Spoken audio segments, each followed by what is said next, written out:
कि पहाड़ों से एक आवाज़ आई थी। ये कहानी दादी ने सुनाई थी। एक परी रहती थी बादलों में, एक लड़का गिना जाता था पागलों में।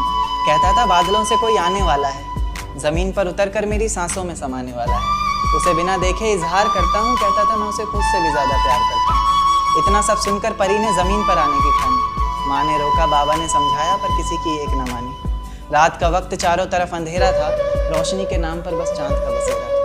अब चांद से याद आया कि चांद की रोशनी भी तो फीकी पड़ जाएगी जब वो उतर कर मेरी छत पर आएगी। तो कहानी ने नया मोड़ लिया। परी ने प्यार की खातिर ख्वाबों से रिश्ता तोड़ लिया।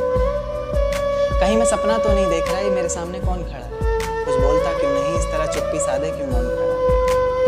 फिर उसने कहा कि माँ बाबा घर बार सब छोड़ दिया मैंने, बहुत ख्वाब सजाए थे, काफ़ी ऊंचा उड़ना था, सब तोड़ दिया मैंने। आज से मेरी किस्मत के ताले की चाबी तुम हो, बेचैन सी मेरी धड़कन की